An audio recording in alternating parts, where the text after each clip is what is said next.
Welcome back. Today we are going to wrap up the week on stress, talking about 10 ways to best manage stress. Every time we talk about this, I want to say something silly about, oh, I'm so stressed, but Yeah. you have to contain yourself, right? You do. You want to joke a little bit because it's not even really joking because No. we are all under a tremendous amount of stress. That's and, right. So that's the reason why we chose to talk about this. Stress is part of everybody's life. We tend to think that we're more stressed now than we've ever been, but I've been around a couple of decades, and we've always said that, right? That every decade is, well, we're more stressed now. And in the 80s, we said we're more stressed now than we've ever been. And in the 90s, we said we're more stressed now than we've ever been. So I guess we are, and perhaps we are. Certainly there's a lot of stress in the country today. We talked about that earlier in the week. But stress is ubiquitous, and it is an important part of how our brain works. The problem with stress is you're supposed to have some, because earlier in the week we talked about the advantages of stress, what it provides. And then as we move through the week, we talked about the negative aspects of stress. But stress is ubiquitous. It's an important part of how and why we do things. When we feel stress, it motivates us.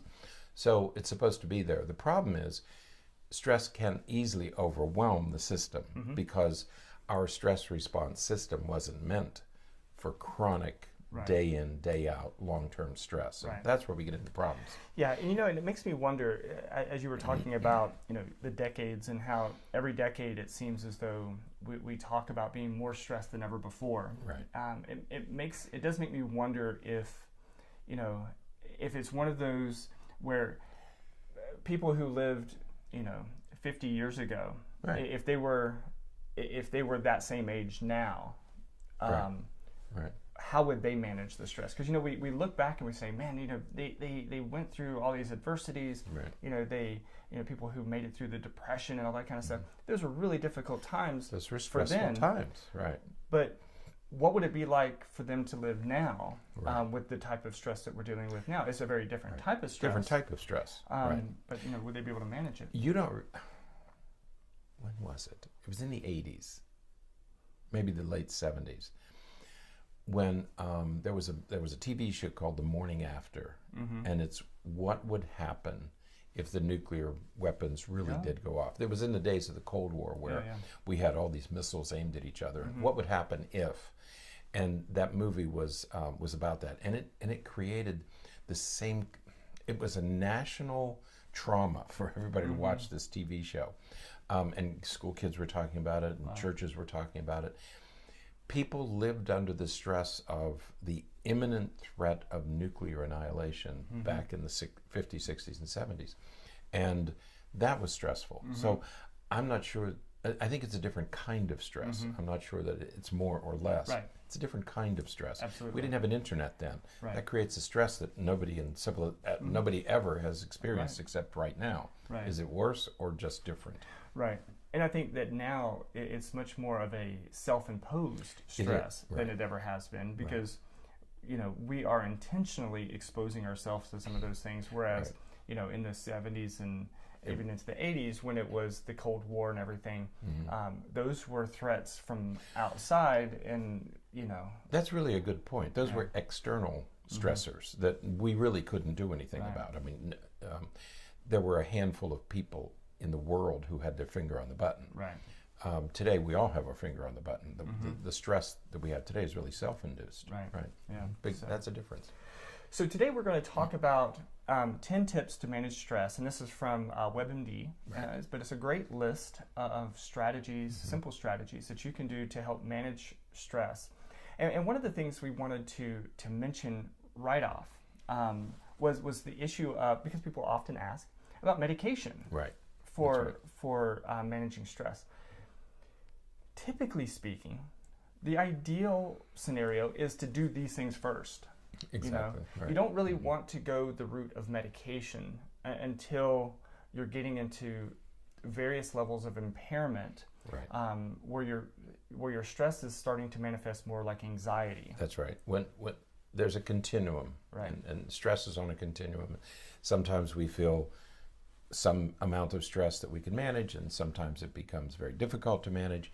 But then at some point, we reach a tipping point, Right. if you will, where stress becomes anxiety. Right. It transforms into anxiety, and the anxiety becomes debilitating. Then you may want to seek a different kind of professional assistance. You may want to seek professional assistance just to manage day in, day out stress. Right. But if you feel that you're reaching some tipping point where it feels more than you can handle, then you may want to move toward that kind of an intervention. Right. But you're right, don't rush to medication because you have stress. Remember, stress, you're supposed to have stress. There is supposed to be some stress in your life. Right. It's just that you have to manage the amount and not let it get out, so that it doesn't get out of hand. Right. Absolutely.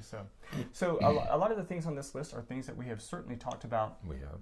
a couple of times before, at least. And we're going to start with number one, which is absolutely on the list of things we've talked about before.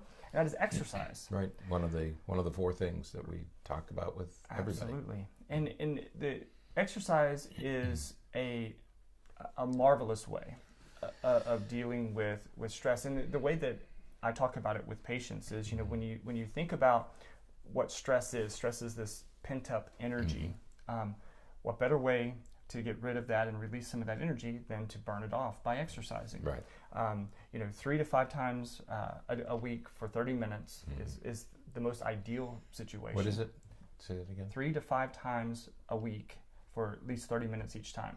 Right. That's a starting point. That's the ideal situation. That's the minimum amount that you should do. Okay. Right. You should, to For get starting. started, you should do this minimum.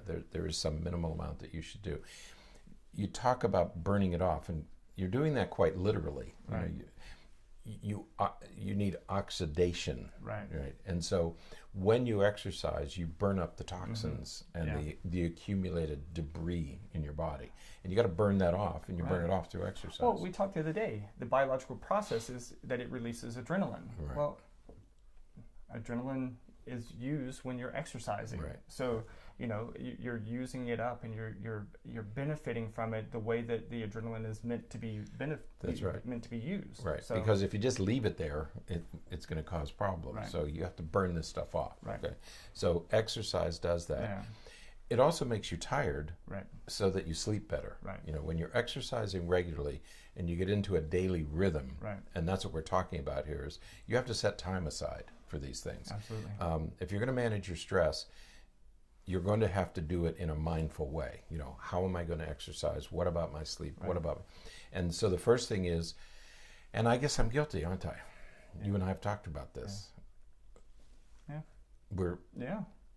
I'm not setting time. We have a gym. We have a place to work out, but I haven't restructured my schedule to build in an exercise. Okay. Right. And I look at this and I say, okay, 3 to 5 times a week for 30 minutes. That's the start. Surely I can do that. I mean, I can do that in my living room. Yeah. Okay. Yeah. So these are just bad habits that need to be changed. Because what you want to do is you want to work up to 2 hours. Right. For 30 minutes.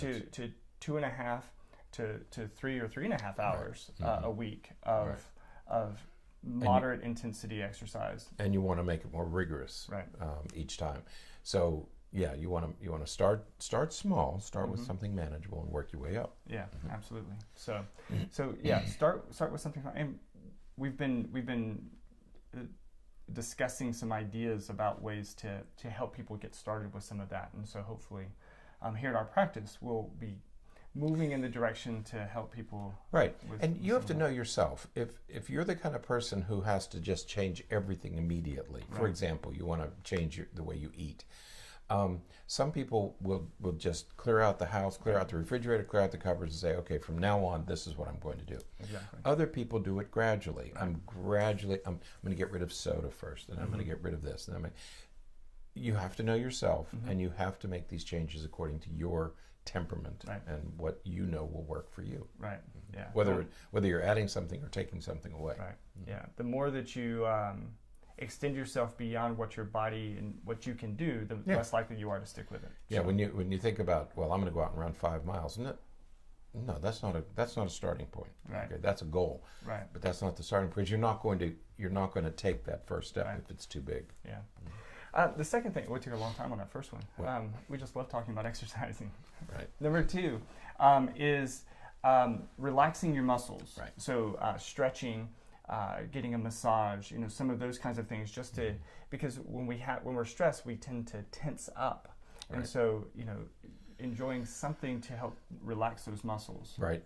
Most people will say, well, I feel this tightness in my neck, my shoulders, or in my lower back. Well, the reason you do is because you have bundles of nerves exit around the bottom of your neck and your shoulders and in your lower back. Okay, there's big bundles of nerves. When the muscles near them start to tighten, it gets worse and worse and worse, because as they tighten, you tighten them even more.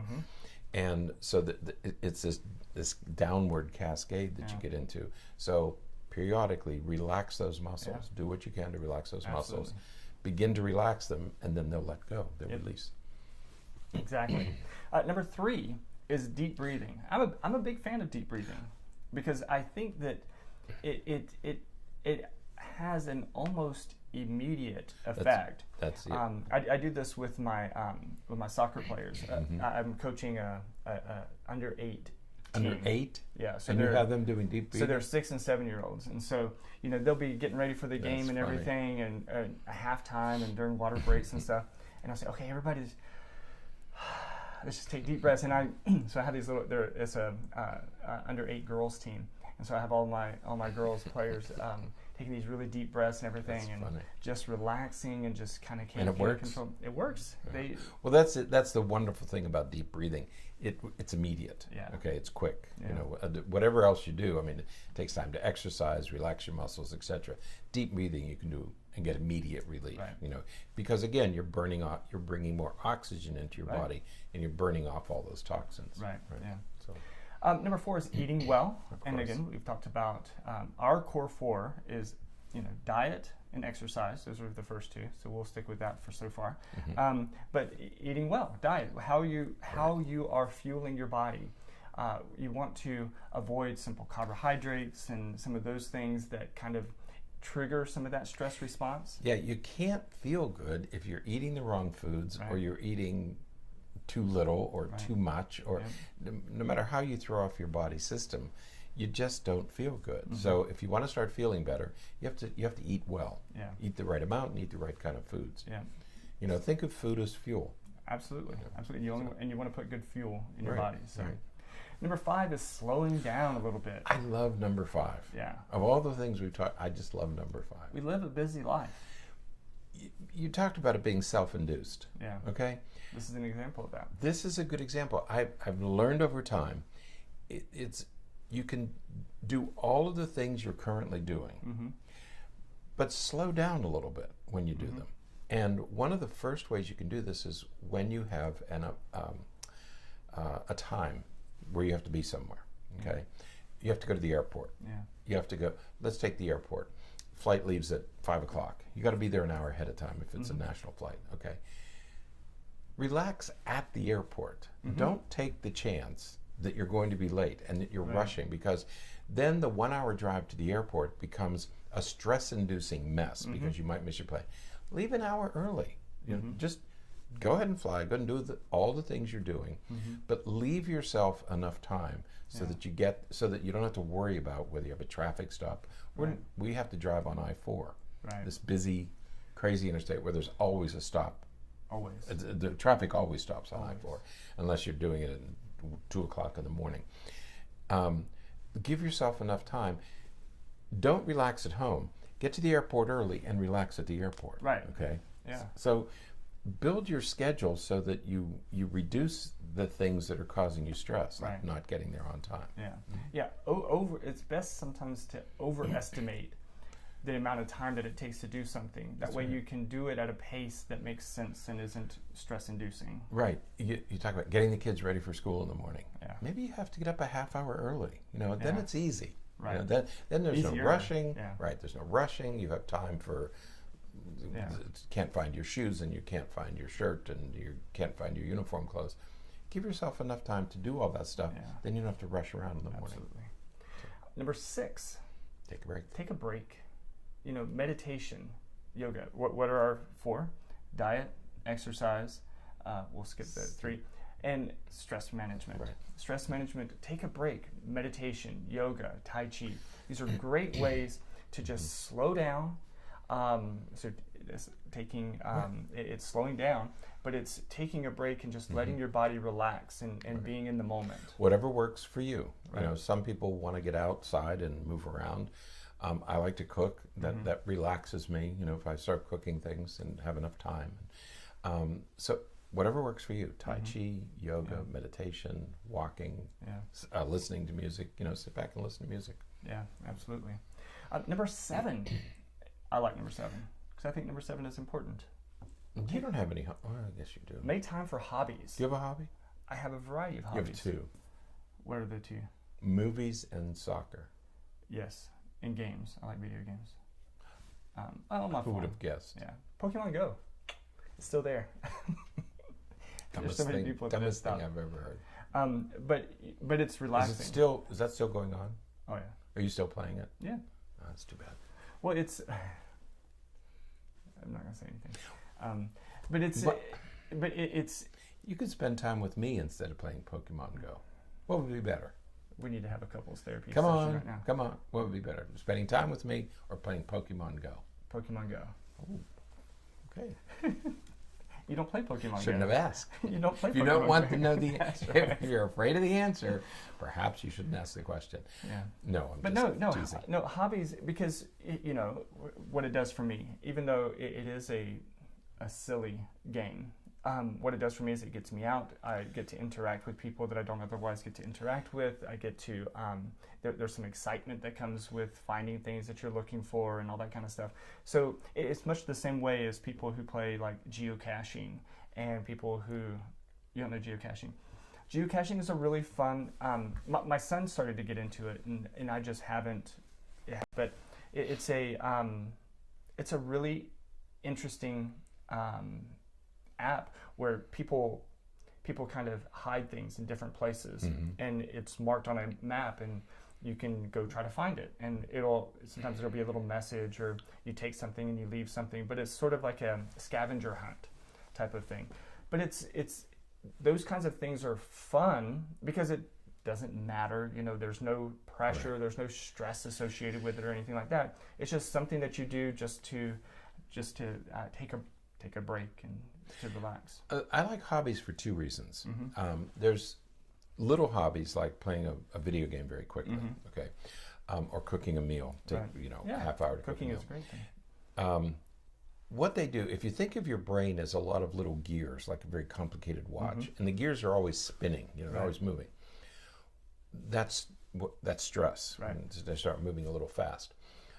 What a hobby does is it stops all the gears and it makes you shift to something else that's different. Right.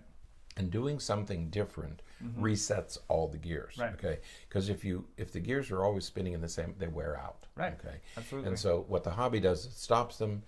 You hit the reset button, and you just relax and unwind with a hobby. Right. Like when you're playing Pokemon Go, your brain is sort of resetting itself. Right. Okay. And it's getting away from the things that wear it out. Right. And you're giving yourself a break, so that when you go back, it's all reset and refreshed. Okay? Exactly. A long-term hobby, and I remember when I was at the University of Texas, and there was another faculty member there. And when you're a faculty member, especially at a research university, your work is never done. You're always working. You're always working. You very rarely do you get closure. So she started to build furniture, little pieces of furniture, and she said it's the only part of her life where she gets closure, okay? Yeah. That she can stop and say, this is finished. Because in her professional life, she could never say that. You can't say, I'm finished, because you're never finished. Right. So her hobby was the one place where she could get this sense of accomplishment. Right. So not only did it take her mind off her work when she was doing it, but she also had this product at the end that she felt good about. Yeah. So hobbies are important. And oftentimes it's that final product that's so rewarding. Exactly. Because you have something tangible, especially if it's something that's tangible. You Right. can hold on to, and you can Right. see, and you can say, I did this. Right. And there's that sense of accomplishment and that sense of Mhm. satisfaction that also reduces stress. And again, you have to do something that works for you. I've Mhm. tried many different hobbies in my life, and most of them don't work. Cooking does. Most of them, I've tried many things, and they're just not sustaining. I don't have a lot of patience. Like, I don't think I could build a wooden boat over a 6 or 8 month period. Yeah. You know, some Though people. I would love to try that. Oh yeah, I'd love it. I mean, my son can do all that stuff. You know, Yeah. he's got all those skills and tools and everything, and he could build a boat. Yeah. But like people restore cars, I just don't have the patience Yeah. to do that sort of thing. I mean, Yeah. it wouldn't be relaxing. It would be another source of stress for Yeah, me. absolutely. So know yourself and do what works for you. Absolutely. Now, number 8 is talking about your problems. Sometimes, I have patients, and I know that you do as well. We have patients that come in and talk to us, and there's no real psychopathology. There's no real mental illness per se. They just like to come in and unload. Right. With some of those patients, we refer to my office as sort of a dump. Right. Sort of an emotional The city dump. dump. You Right. just come in and you just dump all of that stress, and Mhm. we can talk about it, we can make fun of it, we can laugh, and we Mhm. can, recover from the perspective of dealing with, these things, this baggage that you're carrying with you, and you can just get rid of it. Yeah, talk to somebody. You Yeah. know, if you're fortunate enough to have a marriage where your partner listens and you work on these things Mhm. together, that's great. If you have a relative, that's great. A friend, a priest, somebody, a member of the clergy, whoever will really listen to you. Right. Okay. Sometimes, and I'm kind of this way. Sometimes you don't want to impose on others. Right. You have the stuff that you want to get rid of. Well, then sit down and talk to a professional. You say, well, why should I have to pay for it? Because you may not want to impose on anybody else. Right.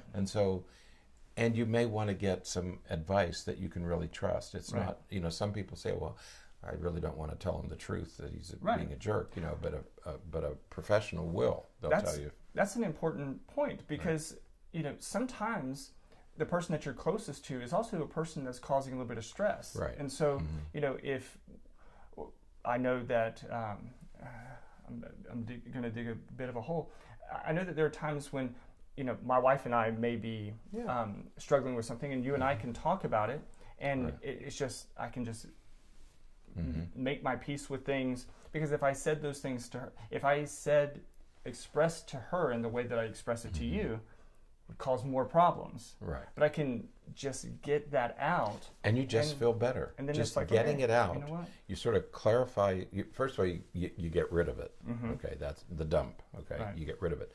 Second, in talking about it and talking to somebody else you trust, you start to resolve it. You say, Right. okay, well, this really isn't that big a deal. Exactly. Or, Exactly. now I know what I'm going to do about this. Right, So right. so you relieve yourself Mhm. of the rent, and it's just much lighter after you've talked to somebody. Yeah. So And especially when it's somebody that will say, you're kind of overreacting a little bit. somebody will tell you the truth. It's really okay. Are we really talking about this again? Yeah. Maybe it's time to do something about Exactly. it. So. Number 9, Mhm. again, another one that I like. Go easy on yourself. Yeah, geez. Sometimes we put ourselves under so much pressure Right. to perform at a certain level, to do a certain amount of work, or to perform at a particular pace. Mhm. Go easy on yourself. It's okay. You know what? Because if you're feeling overwhelmed, if you're feeling stressed, it's not because you're weak. It's not Right. because you're insufficient or insignificant or any of those kinds of things. It's just life is Yeah. stressful sometimes, Right. and it's okay. So go easy on yourself. Life will sometimes weigh down Yeah, heavily. absolutely. But laughter, Yeah. laughter makes you feel better. Again, it's like a form of exercise. And you've all heard about that thing that it takes more facial muscles to frown than it does to smile. Mhm. We talk about relax your muscles. Right. It takes fewer muscles to smile. So please go Absolutely. easy on yourself. Don't lose your sense of humor. I mean, I Yeah. think that's one of the biggest problems that we run into. We tend to take things so seriously, and especially if you're in relationships with a spouse or with your children Mhm, or mhm. you know Absolutely. other family members. Gee, don't take it so seriously. Yeah. Just relax and laugh a little. Absolutely. Yeah. Don't take yourself so seriously. Yeah. It's going to be okay. It'll be fine. Yeah. And then number 10, eliminate your triggers. Right. So recognize, again, we do this with a lot of our patients, but identify those sources of stress that you can get rid of. Right. There is no. Sometimes patients have a difficult time hearing this, but there's nothing that obligates you to be in relationships that aren't satisfying to you. There's nothing that obligates you to remain in a situation that is overwhelming or causing you so significant a stress that it's impairing your ability to function. Right. Those obligations are I don't want to say self-induced, but we're accepting those. They're chosen. Yeah. Okay. And I think you have to get to that point where you just say, whatever I'm doing, I'm choosing to do. Right. Nobody's doing it to me. Right. Okay. I am making choices. Even you say, well, no, you're married, so yeah, but you can get divorced, or Right. I have these children, but you can deal with them differently. Yeah. I mean, what you're doing right now is a choice that you're making. Okay.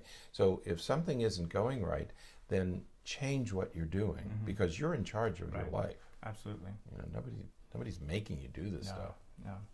Now, that was the 10 that was listed there. Number 11, if we want to say. Oh, that's a good idea. But it's one that is part of our core 4. Right. But it's you could loosely place it into some of those. But the 4th one is sleep, and you mentioned it earlier. Getting adequate sleep is critical to self-management. That's right. Stress management. A tired baby is a cranky baby. Yeah. A tired adult is a cranky adult. Right. Okay.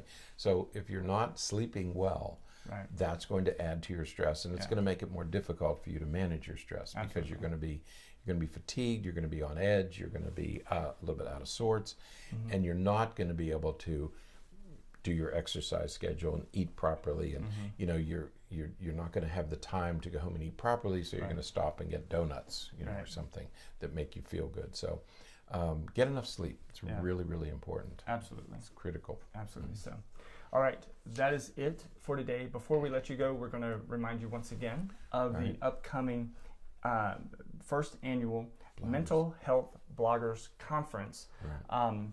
And the link to the website is in the show notes so that you can learn a little bit more about it. But this takes place on December 17th of this year. It takes place in London. So those of you who are from London who are listening, check it out and attend. It'll be fantastic.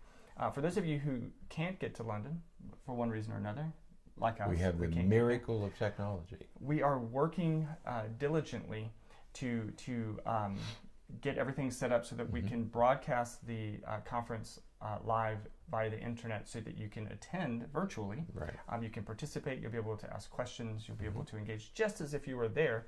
Is what our hopes are. Right. I think we will. We're working on some of the technology.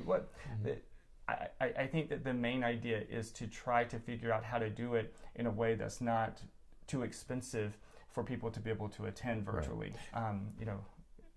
Right. And we're going to be doing a show. We're going to do a live broadcast of the podcast. Right, live broadcast of a podcast that we're going to do specifically for this particular conference. Right. Right. So we're honored to be asked and to be a part of that event. So the first annual. Yeah. So we're going to do a podcast that will be broadcast live, and again, we'll be able to take questions from people who are attending the conference either virtually or in person there in London. But we will be, here in our little studio in Lakeland, Florida. In the midst of the holiday season. It's a week before Christmas Eve. Yes. Right? So it'll be a fun time. It'll be a joyful time. So we're looking forward to that. Absolutely. So, but again, the link is in the show notes. Check it out and check out the organizers. That's Psychreg, psychreg.org. That's our one of our home sites. Right. And our good friend at Get Sight, Fraser Smith, who is a wonderful man. So looking forward to working with him some more. So, all right. Good. That is it then for today and for this week. So until next time, stay happy, stay healthy, and forget to be afraid.